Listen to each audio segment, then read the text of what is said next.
Hello students and welcome to the explanation of the chapter Indigo by Louis Fisher. The lesson highlights the importance of the Champaran episode in the freedom struggle of India.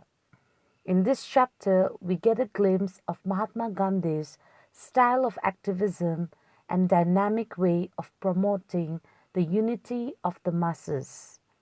The lesson is an excerpt from Fisher's book, The Life of Mahatma Gandhi. So let's get started.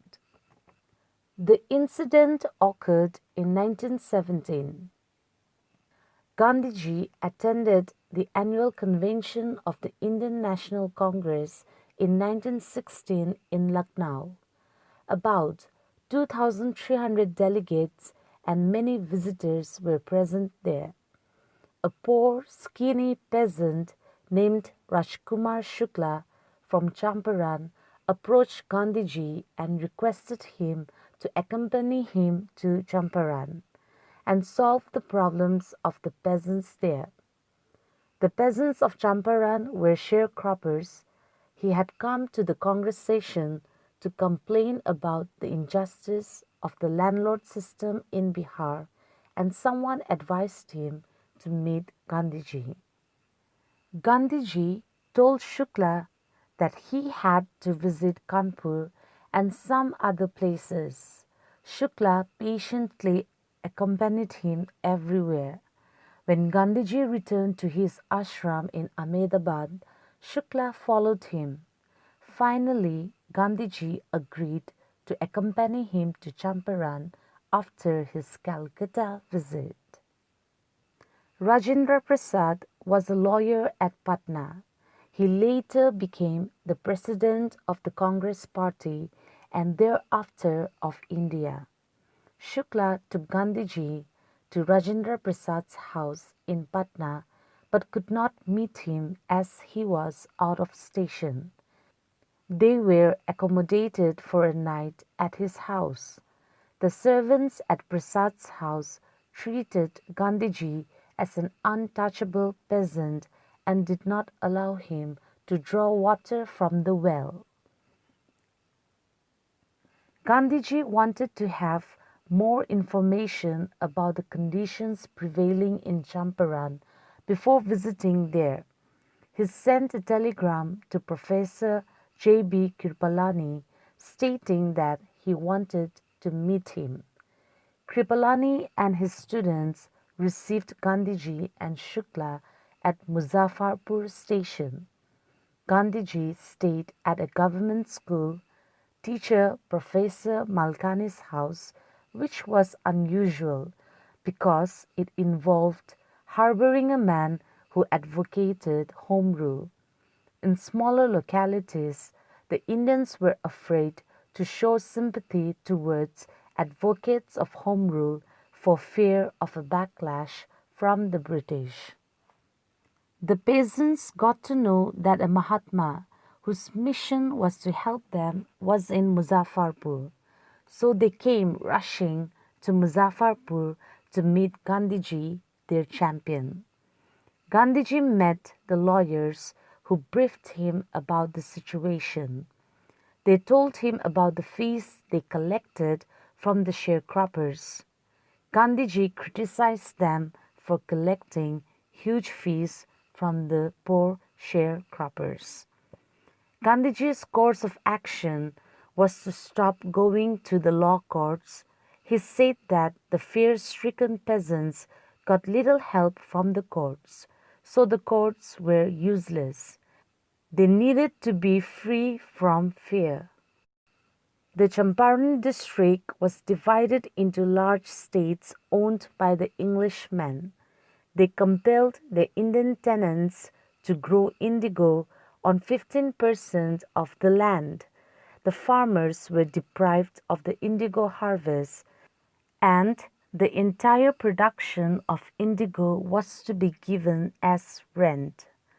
Because the Germans had developed synthetic indigo, the value of natural indigo had gone down, and thus growing it had become unprofitable.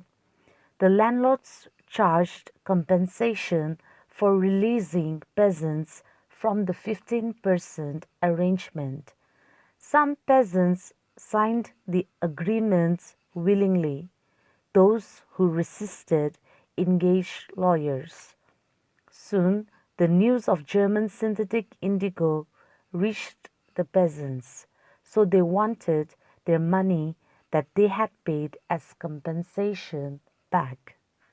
At Champaran, Gandhiji visited the secretary of the British Landlords Association for details on the matter.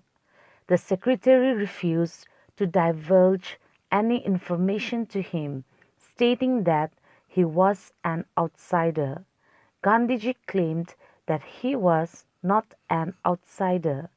Gandhiji also contacted the commissioner of Tirhat.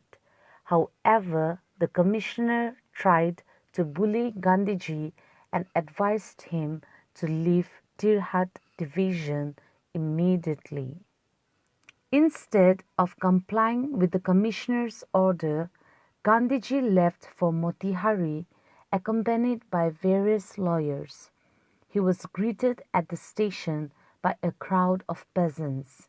He started operating from a house and continued his investigations.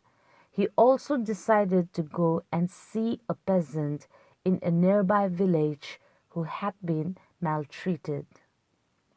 On his way, Gandhiji was ordered to come back. He did so. Thereafter, he was served with an official notice to quit Champaran immediately. Gandhiji signed it and wrote that he would disobey the order. He was summoned to appear in the court the next day. Gandhiji remained awake the entire night. He telegrammed Rajendra Prasad to come from Patna with influential friends. He also sent instructions to the ashram and telegrammed a full report to the viceroy. The news of Gandhiji being in trouble with the authorities spread fast. Thousands of peasants came to Motihari and demonstrated in front of the courthouse. This was the beginning of their liberation from fear of the British. The officials were powerless and sought Gandhiji's cooperation in regulating the crowd. This was proof that the British authority was no longer unchallengeable. Seeing the peasants in such strength, the prosecutor wanted the trial to be postponed. They probably wanted to consult their superiors. Gandhiji protested against the delay. He read out a statement pleading guilty. He clarified that he broke the law to give humanitarian and national services and claimed to have no disrespect for law but greater respect for the voice of his conscience. Gandhiji was asked to furnish bail for 2 hours. Gandhiji refused to do so, which resulted in his getting released without bail. The judge withheld judgment for several days and Gandhiji was allowed to stay free. Prominent lawyers held discussions with him about what they would do if Gandhiji was sentenced to prison. In the event of Gandhiji's arrest, the lawyers decided to return to their places. Gandhiji asked them if they chose to leave, then what would happen to the injustice to sharecroppers. They consulted among themselves, thought hard, and came to the conclusion that if Gandhiji, being a stranger, was ready to go to prison, then they, being residents of the adjoining districts who knew the case so well, should also court arrest with Gandhiji. This was the beginning of the victory in the Battle of Champaran. The lieutenant governor of the province dropped the case against Gandhiji.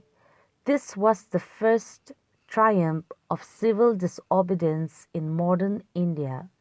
Gandhiji proceeded to conduct an inquiry into the grievances of farmers.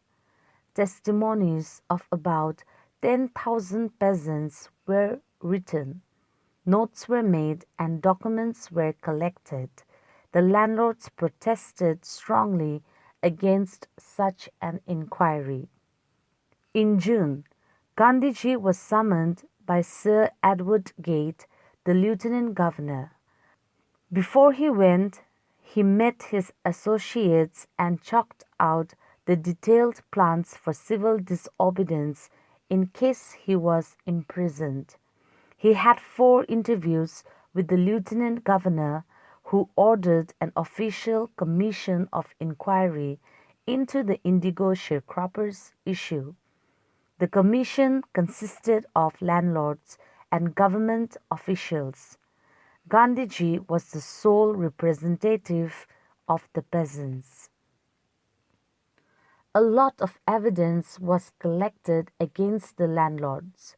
They were left with no choice but to agree in principle to refund the money to the peasants. Gandhiji was asked to quote the amount which was illegally and deceitfully extorted from the sharecroppers.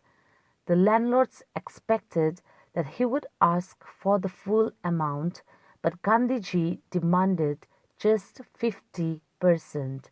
He finally approved the landlord's proposal of 25% refund to break the deadlock between the peasants and landlords. Gandhiji justified his stand by saying that the amount of refund didn't matter. What mattered was that the landlords were obliged to surrender part of their prestige. This incident had made the peasants courageous. They realized that they had rights. The later events proved that Gandhiji was correct.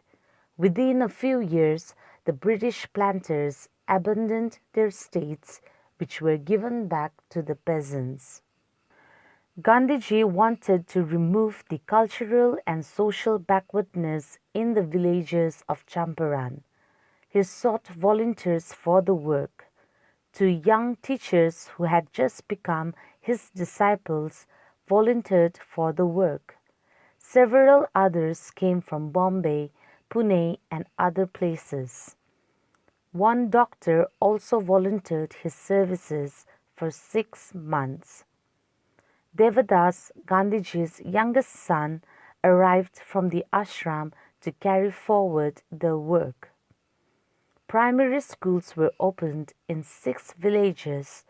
Kasturba, Gandhiji's wife, taught the ashram rules on personal cleanliness and community sanitation because the health conditions were really poor.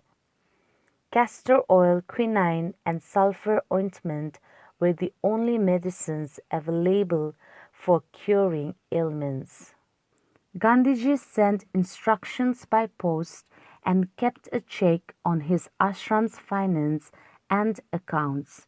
He also kept in mind the ashram's sanitation. He instructed the residents to fill the old latrine trenches and dig new ones. Champaran was not an act of defiance against the authorities. It was an attempt to reduce the sufferings of the masses. It showed that Gandhiji could not be ordered about in his own country. It revealed that Gandhiji's politics was seeped with the practical day-to-day problems of the people. All his efforts were directed towards making a new free Indian who would liberate India.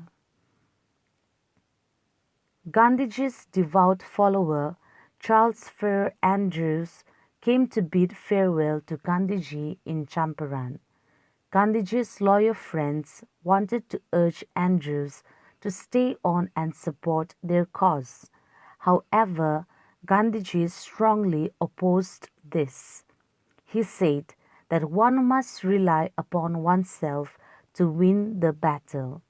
It was meaningless to use Andrews because this showed weakness. One would never become independent and overcome hardships in this manner.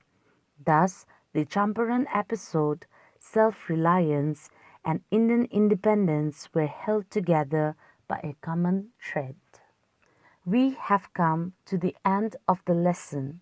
Stay home, stay safe, stay happy. Thank you.